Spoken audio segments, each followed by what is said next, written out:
কল্পনা করুন তো আপনার প্রিয় চকলেট খাওয়ার পর যদি আপনি মানুষ থেকে হঠাৎ একটা ছোট ইঁদুরে পরিণত হন আর আপনার সামনে দাঁড়িয়ে থাকে একদল ভয়ঙ্কর ডাইনি। ঠিক এমনটাই ঘটেছিল আজকের মুভির বাচ্চাগুলোর সাথে, যারা অজান্তেই পা দিয়েছিল ডাইনিদের এক মরণ ফাঁদে। তো আর কথা না বাড়িয়ে চলুন ভিডিওটি শুরু করা যাক। তো মুভির শুরুতে আমরা একটি ছোট বাচ্চাকে দেখি যার বাবা মা মারা গেছে। সে এক গভীর বিষণ্ণতায় ডুবে গিয়েছিল। অবশেষে তার ঠাঁই হয় দিদিমার স্নেহের ছায়ায়, যাকে আমরা স্যাম নামে চিনতে পারি।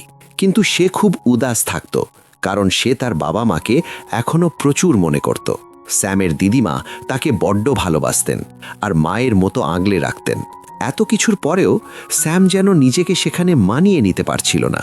তাই তার দিদিমা তাকে বলে, ঠিক আছে, আমি তোমাকে একটা পেট এনে দেব, তুমি তার সাথে খেলবে, তাকে বন্ধু বানিয়ে নিও, তার সাথে নিজের মনের সব কথা বলো। এরপর কিছুদিনের মধ্যেই দিদিমা তাকে একটা চুইয়া মানে ইঁদুর গিফট করেন। স্যাম ওই চুইয়াটি পেয়ে খুব খুশি ছিল এবং তার সাথে বেশিরভাগ সময় কাটাতো। সে সব সময় দিদিমাকে বলতো যে, দিদিমা, চুইয়ারা কত মজায় থাকে না, ওরা দৌড়ে বেড়ায় আর তাদের খাঁচার ভেতরেই খেলতে থাকে। একদিন স্যাম নিজের রুমে খেলছিল ওই চুইয়াটির সাথে। বাইরে থেকে একটা ডাইনি তাকে দেখছিল এবং ওই ডাইনির নজর ছিল খুব অদ্ভুত। এর সাথেই স্যামের দিদিমার শরীরও খুব খারাপ হতে শুরু করে, কিন্তু কিছুক্ষণ পরেই শরীর নর্মাল হয়ে যায়। তো সে স্যামকে বলে, আসো বেটা, বাইরে থেকে একটা চক্কর দিয়ে আসি। এরপর তারা দুজন একটা গ্রোসারি স্টোরে শপিং করতে যায়। স্যাম যখন একটু দূরে ছিল তখন তার কাছে একটা মহিলা আসে যে আসলে ডাইনি ছিল।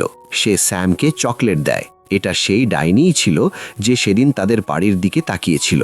সে স্যামকে বলছিল, মিষ্টি সোনা আমার, এইখানে আসো। সে তাকে নিজের কন্ট্রোলে করছিল, মানে হিপনোটাইজ করছিল। এবং ওই ডাইনির কাছে একটি অদ্ভুত সাপও ছিল। কিন্তু তখনই স্যামের দিদিমা ফ্রি হয়ে যান এবং স্যামকে ডাকেন। তার দিদিমাকে দেখে স্যাম তাদের দিকে দৌড়ে যায় এবং ওই ডাইনি সেখান থেকে জলদি চলে যায়। যখন তারা বাসায় আসে তখন স্যাম দিদিমাকে বলে, দিদিমা, স্টোরে ওই মহিলাটি খুব অদ্ভুতভাবে কথা বলছিল আমার সাথে। সে টেস্টি চকলেট দিচ্ছিল এবং বলছিল কথা শুনতে।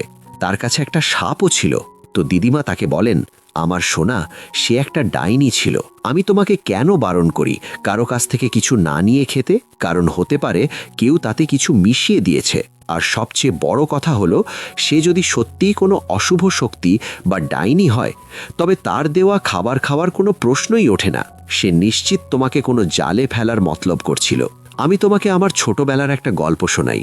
যখন আমার বয়স 10 বছর ছিল, আমার একটা বান্ধবীও ছিল।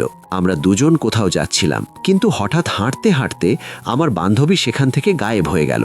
আর যখন আমি তাকে দেখলাম, একটা অদ্ভুত মহিলা তাকে চকলেট দিচ্ছিল। সে একটা ডাইনি ছিল।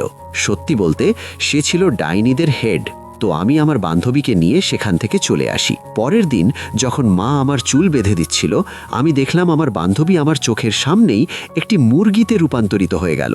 মানে ডাইনি তার ওপর ম্যাজিক করেছে, বা হতে পারে চকলেটে কিছু ছিল। এই কারণে আমি ছোটবেলা থেকেই এই ডাইনিদের থেকে দূরে থাকি। আর তুমিও এবার থেকে তাদের কাছ থেকে কিছু নেবে না আর তাদের থেকে দূরে থাকবে। কেউ আসলেই জলদি আমাকে বলবে। স্যামের দিদিমা বলেন, বেটা, আমরা এখান থেকে জলদি বেরিয়ে যাব, কারণ আমাদের বাড়ি ডাইনিদের নজরে চলে এসছে আর তারা গরিব মানুষদের ওপর আগে হামলা করে। তাদের বাড়ির একটু সামনেই একটা 5 স্টার হোটেল ছিল, যেখানে দিদিমার একজন পরিচিত ছিল। হোটেল ম্যানেজারের সাথেও ভালো সম্পর্ক ছিল। তারা ম্যানেজারকে বলে নিজেদের জন্য একটি ছোট রুম নিয়ে নেয়। মানে ম্যানেজার ভালো মানুষ ছিল। দিদিমা আর স্যাম সেই হোটেলে শিফট হয়ে যান। তারা যেখানে খুশি যেতে পারত, কিন্তু একটা অদ্ভুতভাবে দেখতে দেখতে প্রচুর ডাইনি সেই হোটেলে আসা শুরু করে, কারণ তাদের একটি মিটিং ছিল এবং তাদের একটি আলিশান ডিনার করতে হতো। সব ডাইনিরাই প্রচুর ফ্যাশনেবল ছিল। তারা সেখানে ম্যানেজারের সাথে দেখা করে এবং বলে, আপনি তো জানেন আমরা কে, আমাদের একটি হল দেওয়া হোক মিটিংয়ের জন্য।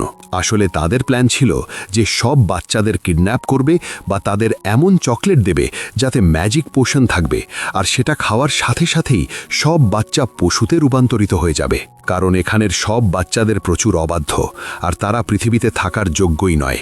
এখন আমাদের কাছে এত সময় নেই যে আমরা অবাধ্য বাচ্চা বাছাই করব, তাই আমরা সব বাচ্চাদের টার্গেট করব। এখন রাত হয়ে যায় আর স্যাম দিদিমার সাথে কথা বলছিল। বাইরে বৃষ্টি হচ্ছিল। স্যাম বলে, দিদিমা, ডাইনিরা দেখতে কেমন হয়?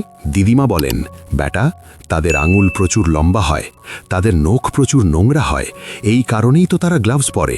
তাদের চুলও ভালো হয় না, তাই তারা উইক পরে আর বড় বড় টুপি পরে। এটা শুনে স্যাম খুব ভয় পায়, কারণ বাইরে তখন তুফান ছিল। এখন সকাল হয়। স্যাম বোর হচ্ছিল, তাই সে তার পোষা ইঁদুরটি নিয়ে একটা হল রুমে খেলতে চলে যায়। কিন্তু ঠিক তখনই সেখানে ডাইনিদের দল চলে আসে, যারা মিটিং করতে এসেছিল। স্যাম তাদের দেখে ভয় পেয়ে যায় এবং লুকিয়ে পড়ে। তাদের মধ্যে একটি বড় ডাইনি স্যামের গন্ধ পায়, কিন্তু সে তাকে কোথাও দেখতে পায় না। এরপর ডাইনি মিটিং শুরু করে। সব ডাইনি চেয়ারে বসে পড়েছিল এবং তাদের সামনে ছিল তাদের হেডউইচ। সে একটি পোশন বের করে দেখায় এবং বলে, এটা ম্যাজিক পোশন।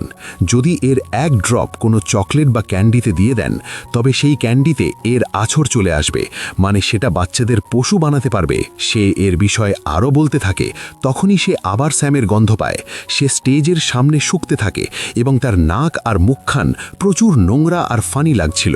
সে স্টেজটি তুলে ফেলে, কিন্তু স্টেজের নিচে কেউ ছিল না। কিন্তু তার পিছনেই ভেন্টিলেশনের একটা জানালা ছিল, যেখানে সে স্যামকে দেখতে পায়। সে তাকে ধরতেই যাচ্ছিল, তখনই সেখানে একটা মোটা বাচ্চা আসে, যে কোনো গেস্টের ছিল। সব ডাইনি তার দিকে যায় এবং তাকে ধরে ফেলে। বাচ্চাটির খাওয়ার প্রচুর শখ ছিল। ডাইনিরা তাকে দেখে বলে, আমরা একেই ট্র্যাপ করতে পারি, আর তাকে সেই চকলেটটি দেয় যাতে পোষণ ছিল। বাচ্চাটি চকলেটটি খেয়ে ফেলে এবং একটি ছোট ইঁদুরে রূপান্তরিত হয়ে যায়। ওই ইঁদুরকে দেখে ডাইনিরাই ভয় পেতে শুরু করে এবং তাদের জুতোর নিচে চেপে মারতে যায়। তখনই ভেন্টিলেশন জানালা থেকে স্যাম বাইরে আসে আর ওই ইঁদুরকে নিয়ে যায়। কিন্তু স্যাম এটা করে ভুল করেছিল, কারণ ডাইনিরা তাকে দেখে ফেলে এবং ধরে ফেলে। ডাইনিরা তার কানে ওই পোষণের ড্রপ দিয়ে দেয়, যাতে স্যামও ইঁদুর হয়ে যায়। এখন স্যাম ইঁদুর আর ওই মোটা বাচ্চা ইঁদুর সেখান থেকে পালিয়ে যায়। তাদের সাথে স্যামের ওই পোষা ইঁদুরটিও ছিল। তখন আমরা জানতে পারি সেও একটা বাচ্চা ছিল, যাকে ডাইনি চকলেট খাইয়ে ইঁদুর বানিয়ে দিয়েছিল। তো তিনজনের মধ্যে ভালো বন্ধুত্ব হয়ে যায় এবং তারা বলে, আমরা ডাইনিদের থেকে বদলা নেবই। তারা জলদি দিদিমার কাছে যায় আর বলে, ডাইনিরা আমাদের ইঁদুর বানিয়ে দিয়েছে। দিদিমা বলেন, আমার বাচ্চাকে ইঁদুর বানিয়েছে, আমি বদলা নেবই। এখন স্যাম দিদিমাকে বলে, মজার কথা হলো ডাইনিরা যে রুমে থাকে তার ব্যালকনি আমাদের ব্যালকনি থেকে দেখা যায়। তো দিদিমার একটা আইডিয়া আসে। সে বলে, আমি একটা মোজা বুনছি, তোমাকে তাতে বসিয়ে নিচে পাঠাবো। তুমি পোষণটি চুরি করে ওপরে নিয়ে আসবে আর আমি তোমাদের ঠিক করে দেব। সে তাই করে। দিদিমা স্যামকে মোজার মধ্যে বসিয়ে নিচে নামাতে থাকেন। স্যাম ভয় পায়, কিন্তু ডাইনি সেখানে ছিল না। স্যাম পোষণটি নিয়ে আবার আসে। দিদিমা মোজাটি ওপরে টানছিলেন, তখন ডাইনি তাকে দেখে ফেলে আর মোজাটি জোরে ধরে ফেলে। দিদিমা বলেন, ছেড়ে দিন, আমি এটা বুনছিলাম আর এটা নিচে পড়ে গেছে, তাই আমি টানছি। ডাইনি বলে, এমন কেমন? সে চেক করতে যাচ্ছিল, যদি সে দেখে ফেলতো তবে স্যামকে মেরে ফেলতো। কিন্তু তখনই হোটেল ম্যানেজার চলে আসে, যার কারণে সে মোজাটি ছেড়ে দেয়। এখন ওপরে দিদিমার কাছে পোষণটি চলে এসেছে। সে একটি প্লেটে পোষণটি দেয় আর ইঁদুরদের ডিপ করে। কিন্তু এ কি, পোষণের কোনো আছর হয় না, কারণ পোষণ মানুষকে পশু বানাতে পারে, পশুকে মানুষ নয়। স্যাম বলে, দিদিমা, আমরা তো ঠিক হতে পারবো না, তো কেননা এই পোষণ ডাইনিদের সুপে মিশিয়ে দিই, যা তারা আজ খাবে। আপনি তো তাদের কাজ পর্যন্ত যেতে পারবেন। দিদিমা বলেন, ওয়াহ বাচ্চা, কত ভালো আইডিয়া দিয়েছ। এরপর 3টি ইঁদুর আর পোষণ ব্যাগে নিয়ে কিচেনে যান, যেখানে স্যুপ তৈরি হচ্ছিল। তারা পোষণ স্যুপে মিশিয়ে দেন। এটা করতে গিয়ে হোটেল ম্যানেজার দেখে ফেলে। ম্যানেজার বলে, ইঁদুরগুলো কি আপনার? কিচেনে আনা ঠিক হয়নি, আপনি নোংরা কাজ করেছেন। দিদিমা বলেন, এই ইঁদুর আমার নয়, চেক করুন। দিদিমা ইঁদুরগুলো ব্যাগের কর্নারে লুকিয়েছিলেন। ম্যানেজার রুম আর জিনিস চেক করে ইঁদুর পায় না এবং লজ্জিত হয়। দিদিমা বলেন, আমি তোমার ওপর কেস করব, তুমি কেমন করে রুম চেক করলে? পুলিশ তোমার হোটেল বন্ধ করে দেবে। ম্যানেজার ভয় পেয়ে বলে, মাফ করুন, আমার ভুল হয়েছে, আপনি ডিনার করুন আমার পক্ষ থেকে।